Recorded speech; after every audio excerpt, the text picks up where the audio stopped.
बिस्मिल्लाहिर्रहमानिर्रहीम अस्सलाम वालेकुम। बेटा जी, इस वीडियो में हम क्लास 8th की एक्सरसाइज 1.11 को सॉल्व करेंगे। ये एक्सरसाइज क्यूब के बारे में है, क्यूब रूट के बारे में है। बहुत ही इजी एक्सरसाइज है। इससे पहले जो एक्सरसाइजेज हमने सॉल्व की थी वो स्क्वायर और स्क्वायर रूट से रिलेटेड थी। बिल्कुल उसी के जैसे ही मेथड है, थोड़ा सा डिफरेंस होगा, लेकिन कॉन्सेप्ट आप लोगों को अगर उसका स्क्वायर और स्क्वायर रूट का समझ आ गया है तो ये बहुत आसान हो जाएगा आपके लिए। इसमें 9 क्वेश्चंस हैं इस एक्सरसाइज में। वीडियो को मज़ीद आगे बढ़ाने से पहले आपसे रिक्वेस्ट ये है कि वीडियो को ज़रूर शेयर कीजिएगा ताकि ज़्यादा से ज़्यादा बेटे और बेटियों तक ये वीडियो पहुंच सके और उनको भी इससे फ़ायदा हो सके, जो कि वीडियो को बनाने का बुनियादी मकसद है। अगर हम क्वेश्चन नंबर 1 को सॉल्व करें तो इसमें स्टेटमेंट को पहले गौर से पढ़ना पड़ेगा, जो कि इस तरह है कि विच नंबर्स आर परफेक्ट क्यूब्स।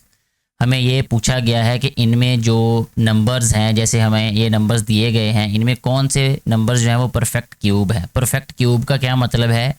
जैसे हमने स्क्वायर की बात की थी कि स्क्वायर का मतलब कि हमारे पास कोई एक ऐसा नंबर हो जिसको उसी से मल्टीप्लाई करें तो जो आंसर आता है वो उस नंबर का स्क्वायर होता है। जैसे अगर हम 5 की बात करें तो 5 का जो स्क्वायर होगा, ठीक है, इसकी पावर, इसको 2 लिख देते हैं तो इसको स्क्वायर बोलते हैं। इट मीन्स कि 5 अपने आप से 2 टाइम्स मल्टीप्लाई होगा, यानी ये आ जाएगा 25। ठीक है, 5 का स्क्वायर 25 हो जाएगा। और अगर हम स्क्वायर रूट की बात करें तो ये वाला साइन जो है स्क्वायर रूट कहलाता है, रेडिकल साइन भी कहते हैं इसको। तो 25 का स्क्वायर रूट जो है वो 5 होगा। ठीक है, 5 जो है वो 25 का स्क्वायर रूट है और 25 जो है ये 5 का स्क्वायर होता है। इसी तरह अगर हम क्यूब की बात करें कि ये 5 है, अगर हमारे पास एक डिजिट, तो 5 का क्यूब आएगा, पावर उसकी 3। ठीक है, तो 3 का मतलब ये है कि 5 अपने आप से 3 टाइम्स मल्टीप्लाई होगा, तो इसको कहते हैं क्यूब।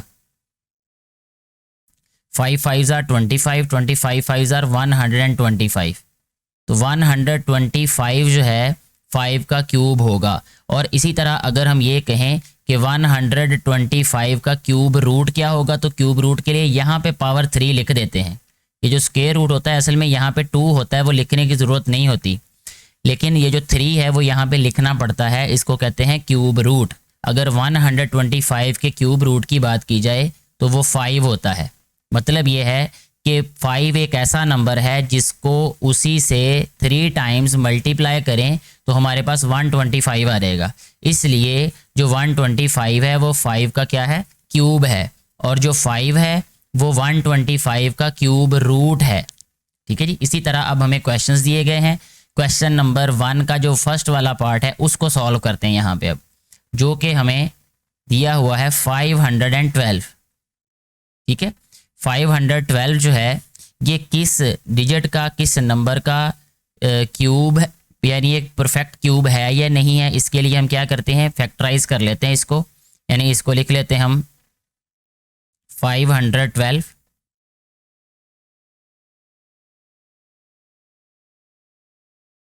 और इसी तरह इसको पहले 2 पे डिवाइड कर लेते हैं। 2 2 ज़ार 4, 2 5 ज़ार 10, 2 6 ज़ार 12, फिर 2 पे हो जाएगा ये।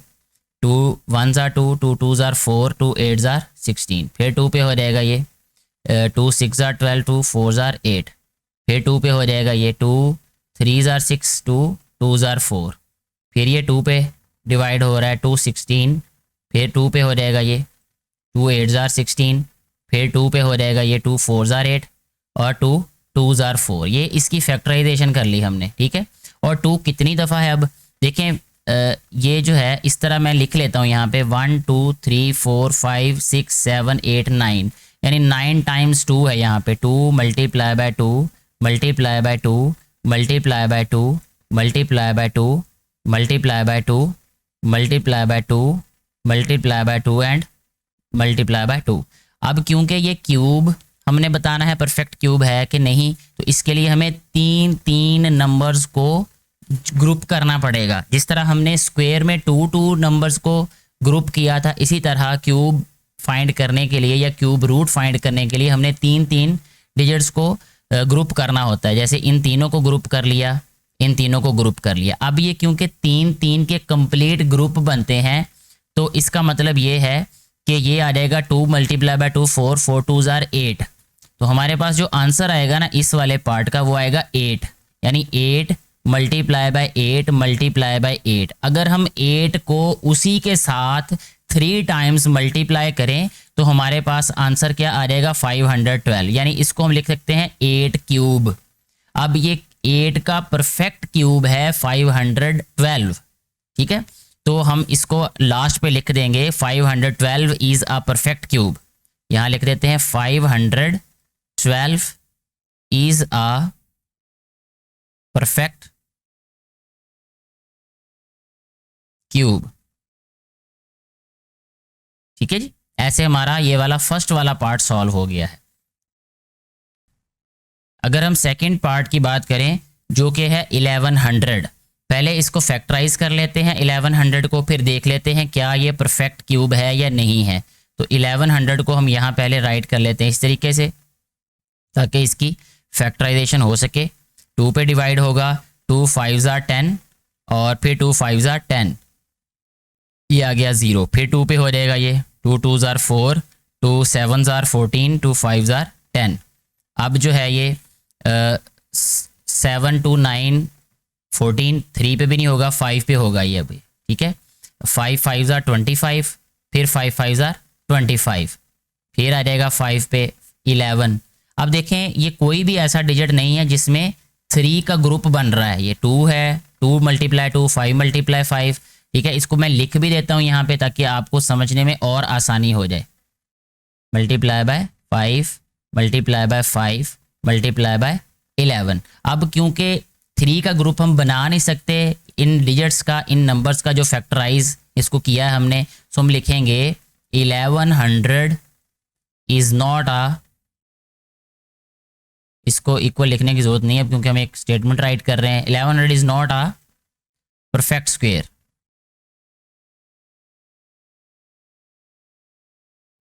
सॉरी परफेक्ट क्यूब लिखना है क्योंकि अभी वो मेरा ध्यान स्क्वायर की तरफ चला गया। परफेक्ट क्यूब लिखना है यहाँ पे, ठीक है बेटा। तो ऐसे हमारा ये वाला पार्ट भी सॉल्व हो जाता है ये, ठीक है। नेक्स्ट जो हमारे पास थर्ड पार्ट है वो है 6859। तो इसको हमने चेक करना है कि क्या ये परफेक्ट क्यूब है या नहीं है।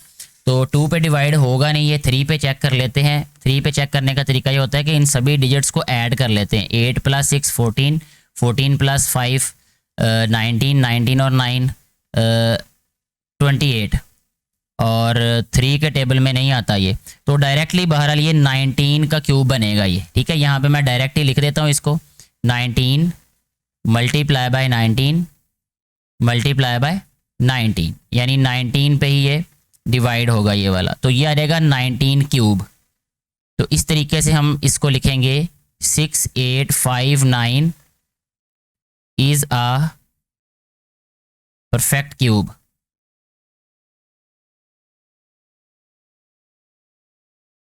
ठीक है जी। ऐसे हमारा ये वाला जो पार्ट नंबर 3 है इस क्वेश्चन का वो भी सॉल्व हो गया। नेक्स्ट जो है वो हमारे पास है 729। ये चेक करना है क्या ये परफेक्ट क्यूब है या नहीं। फैक्टराइज कर लेते हैं यहाँ पे 729, ठीक है जी। एक लाइन यहाँ पे ड्रॉ कर लेते हैं हम सीधी, और इसके बाद जो है 9 + 2 11 7 18, 3 पे डिवाइड हो जाएगा ये, ठीक है जी। 3 2s are 6, 1 इधर, 3 4s are 12, 3 3s are 9, ये भी 3 पे डिवाइड हो जाएगा। 3 8s are 24, 3 1s are 3, ये फिर 3 पे डिवाइड हो जाएगा, और ये आ जाएगा 27, फिर 3 पे डिवाइड होगा। 3 9s are, फिर 3 पे डिवाइड हो जाएगा ये, 3 3s are। ऐसे ये इसकी फैक्टराइजेशन होगी यहाँ तक। अब फैक्टराइजेशन में देखें ये 3 3 के पेयर तो नहीं, सॉरी कहेंगे 3 3 का ग्रुप बन रहा है। ये पेयर तो होता है, 2 चीज़ों को हम पेयर कह सकते हैं, 3 को नहीं कह सकते, उनको ग्रुप कहेंगे तो ज़्यादा बेहतर रहेगा। तो ये 3 3 का ग्रुप बन रहा है, इनको हम यहाँ पे लिख भी देते हैं कि 3 मल्टीप्लाई बाय 3 मल्टीप्लाई बाय 3, ठीक है। इसी तरह multiply by 3 multiply by 3 and multiply by 3। तो इसको नेक्स्ट स्टेप में हम ऐसे भी लिख सकते हैं कि 3 क्यूब मल्टीप्लाई बाय 3 क्यूब, ठीक है, इस तरीके से। और अगर हम इसको ऐसे लिखते हैं 3 मल्टीप्लाई बाय 3 होल क्यूब, ऐसे लिख दें फिर भी ठीक है। ये 3 3s are 9 होता है, तो यह रहेगा 9 क्यूब। तो जो 9 क्यूब है यही हमारे पास ये 4 वाले पार्ट का आंसर है। यानी 729 is also a perfect cube. So यहाँ पे हम राइट कर देते हैं 729 is a perfect cube, perfect cube. ठीक है जी, ऐसे हमारा ये जो फोर्थ वाला पार्ट है वो भी सॉल्व हो जाता है। लास्ट वाला पार्ट क्वेश्चन नंबर 1 का है 1000 अपॉन 125। ठीक है, तो इसको लिख सकते हैं हम, ये बहुत ही इजी है। तो ये जो 1000 है इसको लिखेंगे 10 मल्टीप्लाई बाय 10 मल्टीप्लाई बाय 10, ये क्यूब हो गया ये भी। ठीक है, इसी तरह 125 को ऑलरेडी पहले एग्जाम्पल में जहाँ क्वेश्चन नंबर 1 का फर्स्ट पार्ट सॉल्व किया उससे पहले मैं बता चुका हूँ, यानी 5 मल्टीप्लाई बाय 5 मल्टीप्लाई बाय 5, तो ये भी परफेक्ट क्यूब है और ये भी 125 भी परफेक्ट क्यूब है। तो इसका मतलब हम ये लिख देंगे लास्ट पे कि 1000 upon 125 is a perfect cube, is a perfect cube. ठीक है, ऐसे हमारा जो क्वेश्चन नंबर 1 है ये कम्प्लीटली सॉल्व हो जाता है। नेक्स्ट जो क्वेश्चन नंबर 2 है उसमें कहा यह जा रहा है कि find the cube roots of the following, यानी ये जो क्वेश्चंस दिए गए हैं इनके हमने क्यूब रूट फाइंड करने हैं। जो फर्स्ट वाला पार्ट है इसको यहाँ पे पहले राइट करते हैं 729, और अगर हम क्यूब रूट की बात करें तो क्यूब रूट को इस तरीके से लिखा जाएगा 729, और इस तरह ये इसके ऊपर साइन आ जाएगा क्यूब रूट का। ठीक है, अब फैक्टराइज कर लेते हैं इसको। फैक्टराइजेशन जो है ये पहले कर चुके हैं इस वाले क्वेश्चन की, यानी ये जो नंबर है हमारे पास 729 पहले वाले क्वेश्चन में भी दोबारा यहाँ पे राइट कर लेते हैं 3 पे। 3 2s are 6, 3 4s are 12, 3 3s are 9, फिर 3 पे आएगा ये 3 8s are 24, 3 1s are, फिर 3 पे 327 आ जाएगा ये, और फिर 3 पे आ जाएगा ये 3 9s are 27, फिर 3 पे 3 3s are 9। तो इसको हम लिखेंगे अब नेक्स्ट स्टेप में 3 multiply by 3 multiply by 3 multiply by 3 multiply by 3 multiply by 3, यानी 6 टाइम 3 आ गया, और इस सारे के ऊपर ये साइन आ जाएगा क्यूब रूट का, ऐसे। ठीक है, ज़्यादा बेहतर है कि ये वाला इसके नीचे ही लिखें ताकि वो क्वेश्चन और बेहतर हो जाए, मतलब उसकी जो वो दिखे भी बेहतर। अब यहाँ पे है हमारे पास 3 क्यूब और इसका क्यूब रूट, ये अलग-अलग कर लेते हैं हम क्यूब और क्यूब रूट को, क्योंकि क्यूब और क्यूब रूट एक दूसरे के ऑपोजिट होंगे। जिस तरह हमने स्क्वायर और स्क्वायर रूट को किया था, इसी तरह ये दूसरा वाला जो ग्रुप है 3 क्यूब और ये क्यूब रूट, इनको भी अलग कर लिया। क्यूब और क्यूब रूट एक दूसरे से कैंसिल हो जाएंगे, तो हमारे पास ये रह जाएगा 3 मल्टीप्लाई बाय 3, 3 3s are 9 होता है। तो यही हमारे पास इस वाले पार्ट का आंसर आ जाएगा। ठीक है, यानी ये जो 729 है इसका क्यूब रूट है 9, यानी हम ये कह सकते हैं कि जो 729 है ये 9 का क्यूब है। ठीक हो गया। अब आते हैं हम सेकंड वाले पार्ट की जानिब, 15625 है जो कि यहाँ पे लिख लेते हैं सेकंड पार्ट इसका 15625। बहुत इजी है, इसको भी हम ऐसे ही सॉल्व करेंगे जिस तरीके से हमने फर्स्ट वाला पार्ट सॉल्व किया। सबसे पहले तो इसको हम क्यूब रूट फॉर्म में लिख लेंगे 15625, ये क्यूब रूट का साइन आ गया ये। अच्छा जी, अब देखेंगे कि ये डिवाइड 2 पे तो नहीं होगा, क्योंकि यहाँ पे हमारे पास ऑड नंबर है ये वाला, ये वैसे ही ओवरऑल ऑड नंबर है ये।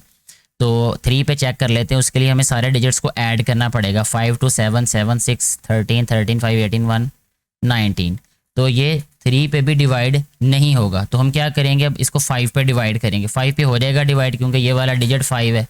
तो यहाँ पे इसकी फैक्टराइजेशन कर लेते हैं 15625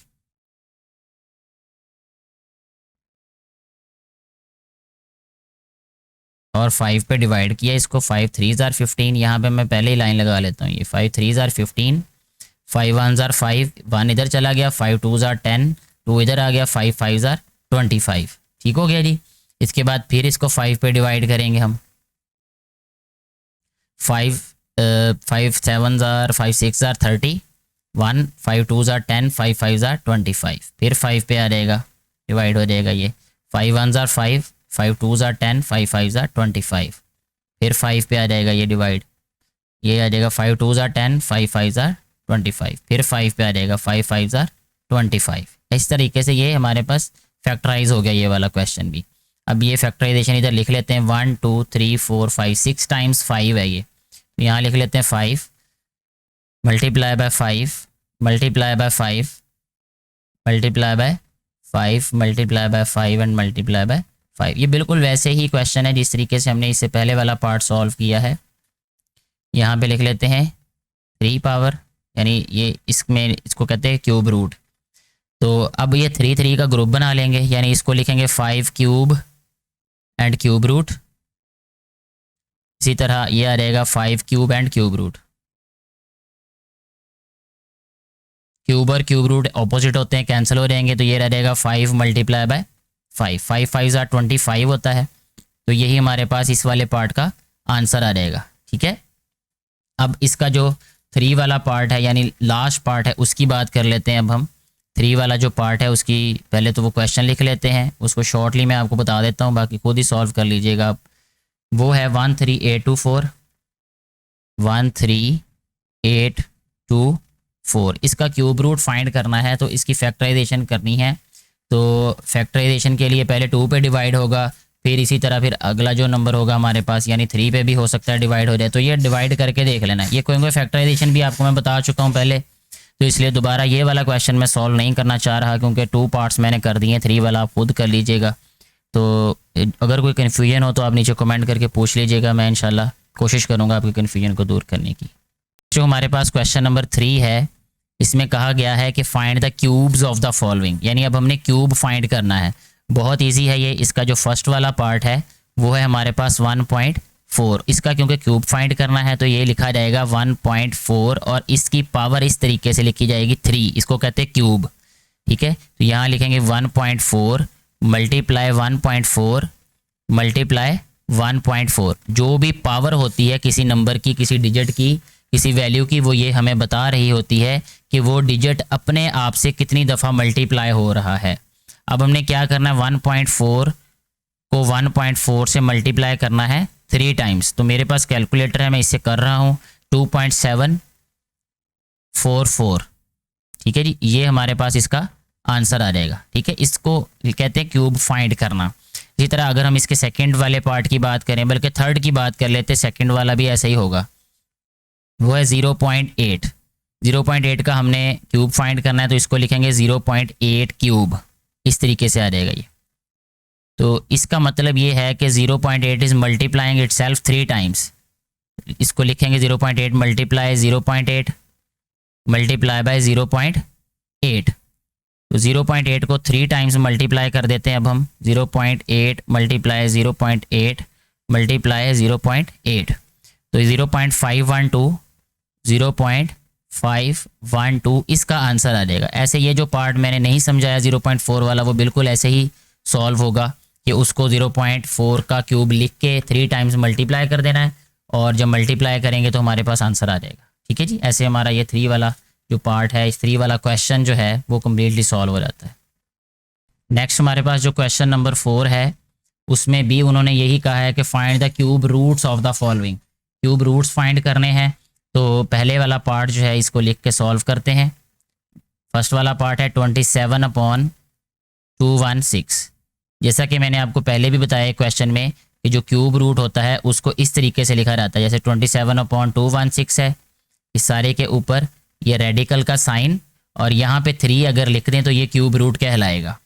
इनको फैक्टराइज कर लें, अगर आप डिवाइड करके फैक्टराइज करना चाहें तब भी ठीक है, अगर आपको वैसे ही फैक्टराइजेशन का पता है तो तब भी लिख सकते हैं। जैसे मैं यहाँ पे लिखूँगा 3 मल्टीप्लाई बाय 3 मल्टीप्लाई बाय 3, ये 27 होता है ये। ठीक है, 3 3 9 9 3 27। इस तरह 216 ये होता है 6 मल्टीप्लाई बाय 6 मल्टीप्लाई बाय 6। ठीक है जी, इसको इस तरह लिख लेते हैं जी क्यूब रूट इसका। नेक्स्ट स्टेप में लिखा जाएगा इसको 3 पावर 3।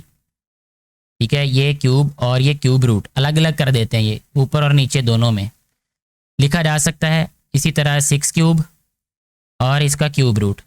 पहले भी बात की जा चुकी है कि क्यूब और क्यूब रूट एक दूसरे के ऑपोजिट होते हैं। ठीक है, तो अगर ये इकट्ठे आ रहे हैं तो हम इनको कैंसिल कर सकते हैं। तो क्यूब क्यूब रूट कैंसिल हुए तो ये रह गया 3/6। 3/6 ही इस वाले पार्ट का आंसर है। ठीक है जी, ऐसे हमारा ये वाला जो क्वेश्चन है, ये वाला जो पार्ट है वो सॉल्व हो जाएगा। अच्छा, इसी तरह अब हम इसके सेकंड पार्ट की बात कर लेते हैं। यहीं पे सेकंड पार्ट है हमारे पास 3, 5, 9, 3, 7। ठीक है जी। इसका भी हमने इसी तरीके से फाइंड करना है। पहले इसको फैक्टराइज कर लेते हैं। फैक्टराइज करने के लिए यहाँ पे हम एक लाइन ड्रा कर लेते हैं ऐसे, इसकी फैक्टराइजेशन के लिए। तो ये आ जाएगा यहाँ पे 3, 5, 9, 3, 7। 2 पे तो डिवाइड होगा नहीं, 3 पे देख लेते हैं। 3 पे चेक करने के लिए सारे डिजिट्स को ऐड कर लेते हैं, जो उनका सम होता है अगर वो 3 पे डिवाइड हो तो वो नंबर जो है वो 3 पे डिवाइड होता है। ये 4 क्लास में ये रूल्स दिए हुए हैं। 7, 3, 10, 10, 9, 19, 19, 5, 24, 3, 27। 27 आता है, इसका मतलब ये 3 पे डिवाइड हो जाएगा ये। ठीक है जी। तो इसको अब हम 3 पे डिवाइड कर लेते हैं। 3 पे डिवाइड होगा ये इस तरीके से, यहाँ 1 आ रहेगा, यहाँ भी 1 आ रहेगा, 2 इधर आ गया 29, 3 9 27, 2 इधर 23 और 3 7 21, फिर 2 इधर 3 9 27। अब ये होगा, फिर देखेंगे 3 पे होगा कि नहीं।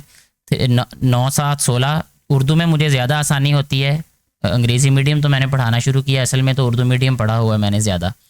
तो 9 9 + 7 16, 16 17 18, 18 और 9 27। तो ये भी 3 पे डिवाइड होगा। फिर ये वाला ये आ रहेगा 3 3 9, 3 9 27, 3 9 27, 3 3 9। ये आ रहेगा इसका आंसर। फिर 3 पे आ रहेगा 3 1 3 3 3 3 3 1। अच्छा जी, अब देखते हैं ये 3 पे होगा 3 1 4 4 3 7 8। नहीं होगा ये, तो इसको क्या करते हैं, अब हम 11 पे करेंगे इसको डिवाइड। ठीक है जी, 11 पे होगा ये। 11 को यहाँ आ जाएगा 121। ठीक है जी। और फिर 11 पे होगा 11 11 121 होता है, तो बस ये इसके फैक्टर बन गए। ये 3 दफ़ा 3 आया और 3 दफ़ा 11 आ गया। तो इसको यहाँ पे हम इस तरीके से लिख देते हैं 3 5 9 3 7 और इसका आ जाएगा क्यूब रूट। ठीक है जी। अच्छा जी, नेक्स्ट आ जाएगा ये हमारे पास, मैं शॉर्ट कर देता हूँ, 3 क्यूब रूट लिख देता हूँ। एक स्टेप मैं छोड़ देता हूँ ताकि वो आप खुद कर लें। मल्टीप्लाई 11 क्यूब रूट, क्योंकि पता चल गया अब हमें कि ये 11 का क्यूब होगा और वो 3 का क्यूब होगा। ये क्यूब रूट कैंसिल हो गया, तो 3 × 11 लिख दिया। 11 3 33 होता है। तो यही हमारे पास इस वाले पार्ट का आंसर आ जाएगा। अगर हम इसके लास्ट वाले पार्ट की बात करें जो कि है 3375, 3375 को भी इसी तरह फैक्टराइज कर लेना है। ये 3 पे डिवाइड होगा, उसके बाद 5 पे या 7 पे, वो आपने चेक कर लेना सॉल्व करके। तो फैक्टराइज करके इसी तरह लिख लेना है उनको क्यूब फॉर्म में। क्यूब और क्यूब रूट कैंसिल हो जाएंगे, लास्ट पे उसका आंसर आ जाएगा मल्टीप्लाई करके। तो ये 4 वाला क्वेश्चन भी हमारा यहाँ पे कंप्लीट हो जाता है। क्वेश्चन नंबर 5 को सॉल्व करते हैं अभी, जो कि वर्ड प्रॉब्लम है। बहुत ईजी है, समझिएगा इसको गौर से। If a cube has length of 6 centimetre, एक क्यूब है उसका 6 सेंटीमीटर लेंथ है उसकी, then what will be the volume of the cube. Cube का वॉल्यूम फाइंड करना है। बहुत ही ईजी क्वेश्चन है ये। सबसे पहले हम लिख लेंगे लेंथ। ठीक है जी, लेंथ इक्वल है हमारे पास 6 सेंटीमीटर के, और फाइंड हमने करना है वॉल्यूम। वॉल्यूम जो होता है ना बेटे किसी भी क्यूब का, वो होता है length multiply by length multiply by length के। ये इसका फार्मूला है, ये आपने याद रखना है। तो 6 centimetre multiply by 6 centimetre multiply by 6 centimetre आ जाएगा ये। 6 6 36, और 36 को जब हम 36 × 6 करेंगे तो ये आ जाएगा 216, और ये आ जाएगा सेंटीमीटर क्यूब। यहाँ पे पावर 3 लिखनी है यूनिट के साथ, ये ध्यान रखना है, अदरवाइज़ आपका क्वेश्चन गलत हो जाएगा, इसके नंबर कट जाएंगे। तो ये छोटी छोटी बातें ध्यान रखिएगा। तो यहाँ तक हमारा ये वाला क्वेश्चन जो है वो कंप्लीट हो गया जो हमसे पूछा था। तो volume of this cube is 216 centimetre cube. 3 power हो तो उसको क्यूब पढ़ते हैं, 2 पावर हो तो स्क्वायर पढ़ते हैं उसको। क्वेश्चन नंबर जो 6 है हमारे पास, उसको सॉल्व कर लेते हैं। Find the volume of the cube of the length of one side is. Length दी है क्यूब का, जो वॉल्यूम है वो हमने फाइंड करना है, जिस तरह क्वेश्चन नंबर 5 किया था बिल्कुल वैसे ही करना है। ठीक है, तो यहाँ पहले लिख लेते हैं हम लेंथ। लेंथ है जी हमारे पास 8 सेंटीमीटर्स, और वॉल्यूम हमने फाइंड करना है।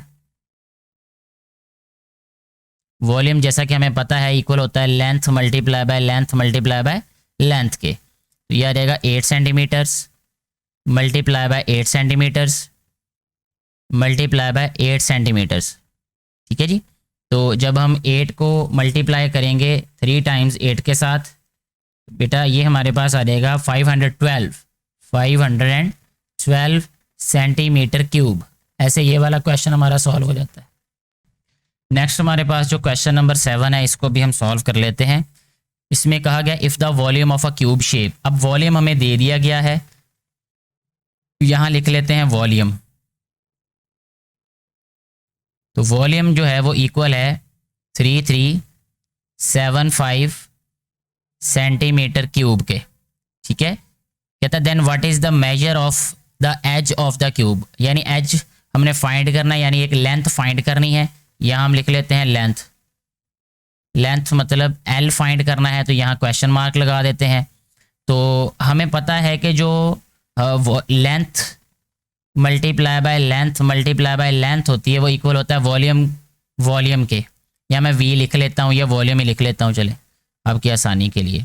अब ये आ जाएगा एल क्यूब इक्वल आ जाएगा हमारे पास वॉल्यूम के, ठीक है। मैंने इसको जानबूझ के राइट साइड पे लिखा, हालांकि पहले लेफ्ट पे लिखते होते हैं, क्योंकि हमारे पास गिवन डाटा जो है वो यहाँ पे वॉल्यूम है, तो इसलिए मैंने वॉल्यूम को राइट साइड पे लिख दिया, क्योंकि इसको फिर हमने सॉल्व करना है, इसलिए राइट साइड पे लिखा है। इसको आप लेफ्ट पे भी लिख सकते हैं, वहाँ पे भी सॉल्व कर सकते हैं, इस पर कोई पाबंदी नहीं होती। अब इसका क्यूब ख़त्म करना है, उसके लिए हमें क्यूब रूट लेना पड़ता है। क्यूब रूट क्योंकि ऑपोजिट होता है क्यूब का, इसलिए दोनों साइड पे क्यूब रूट ले लेंगे। इस तरह ये जो रेडिकल का साइन और यहाँ पे 3 लिखते हैं, इसको हम क्यूब रूट बोलते हैं। तो ये क्यूब रूट से कैंसिल हो जाएगा। तो अगर हम लेंथ फाइंड करना चाहते हैं, एज फाइंड करना चाहते हैं, तो हमें वॉल्यूम का क्यूब रूट चाहिए, ठीक है जी।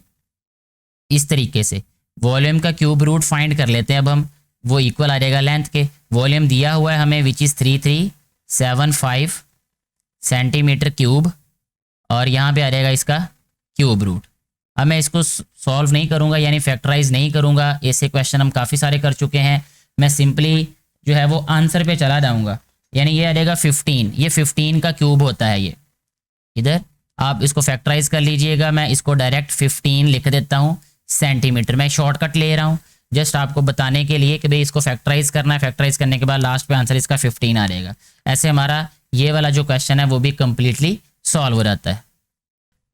नेक्स्ट हमारे पास जो क्वेश्चन नंबर 8 है, उसमें कहा गया the volume of a cube is 729, what will be the length of the side of the cube. Length हमने फाइंड करनी है। जैसे क्वेश्चन नंबर 7 सॉल्व किया, बिल्कुल वैसे ही ये वाला क्वेश्चन सॉल्व होगा।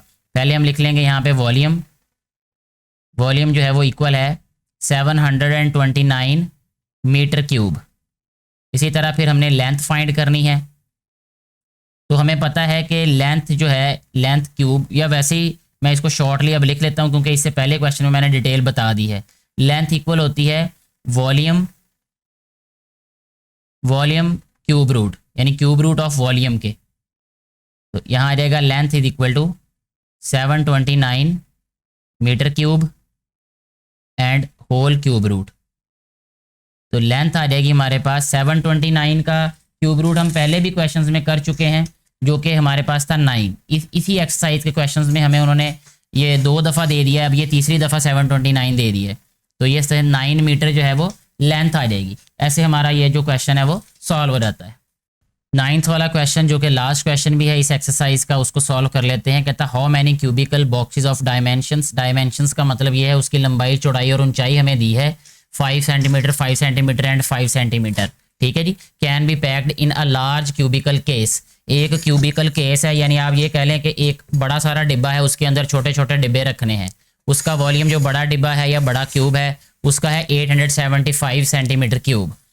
इसको आसानी से मैं इस तरीके से आपको समझा सकता हूँ कि अगर हमारे पास एक पानी वाला टैंक है, ठीक है, पानी वाला टैंक है, उसमें 100 लीटर पानी आ सकता है। तो आपने ये बताना है कि 10 लीटर वाली कितनी बाल्टियाँ उसमें हम डाल सकते हैं। यानी 100 लीटर वाले टैंक में या कैन में 10 लीटर वाली, जैसे 100 लीटर जो है वो उसकी टोटल कैपेसिटी है और 10 लीटर वाले हमने उसमें कैन डालने हैं। तो हम क्या करेंगे, हम टोटल कैपेसिटी को डिवाइड कर देंगे हम छोटे छोटे कैपेसिटी पे, यानी जितने हमने कैन डालने हैं उसमें। तो इसका मतलब हम 10 कैन डालेंगे तो हमारी वो जो टंकी है वो भर जाएगी, वो जो टैंक है या वो जो भी उसको कहेंगे कैन भर जाएगा। इसी तरीके से यहाँ पे भी यही हो रहा है कि ये टोटल कैपेसिटी दी हुई है, वॉल्यूम दिया हुआ है, और ये हमें एक उस बॉक्स की डायमेंशन दी है जो हमने इस बड़े बॉक्स के अंदर डालने हैं, ठीक है। तो हम यहाँ पे डायरेक्ट लिख सकते हैं how many cubical boxes of dimension, तो हम यहाँ लिखेंगे बॉक्सेस कैन बी पैक्ड, यहाँ लिखेंगे बॉक्सेस कैन बी पैक्ड, या इससे भी थोड़ा सा और इसको हम ज़रा बढ़ा लेते हैं, थोड़ा सा लंबा कर लेते हैं। सबसे पहले लिखते हैं cubical case volume, volume of cubical case, यानी ये जो बड़ा डिब्बा है उसका वॉल्यूम है, ये वो है 875 सेंटीमीटर क्यूब। ठीक है जी। तो dimension of boxes, dimensions of boxes, अच्छा जी, तो ये आ जाएगा 5 centimetre multiply bye 5 centimetre multiply bye 5 centimetre. तो यहाँ हम लिख सकते हैं वॉल्यूम ऑफ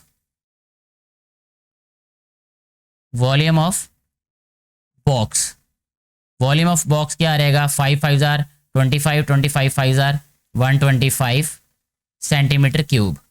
ठीक है जी। अब ये वॉल्यूम आ गया इसका, ये हमारे पास जिस बड़े डिब्बे में ये छोटे डिब्बे डालने हैं उसका वॉल्यूम है, और ये छोटे डिब्बों का वॉल्यूम है। तो अब हम लिख सकते हैं कि बॉक्सेस कैन बी पैक्ड, यहाँ लिखेंगे बॉक्सेस कैन बी पैक्ड इन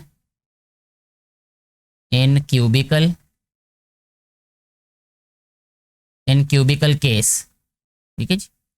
ये इक्वल आ जाएगा हमारे पास 875 centimetre cube divided by 125 centimetre cube. बहुत इजी कॉन्सेप्ट है, बस ये लिखने में ज़रा वक्त ज़्यादा लगता है, कैलकुलेशंस में इतना वक्त नहीं लगेगा। आप देख लें, सिर्फ डिवाइड कर रहे हैं हम इसको, 875 डिवाइडेड बाय 125, तो 7 बॉक्सेस जो हैं वो उसमें आएंगे, यहाँ पे 7 आ जाएगा, क्योंकि सेंटीमीटर क्यूब से कट जाएगा। तो 7 boxes can be packed in a cubical case.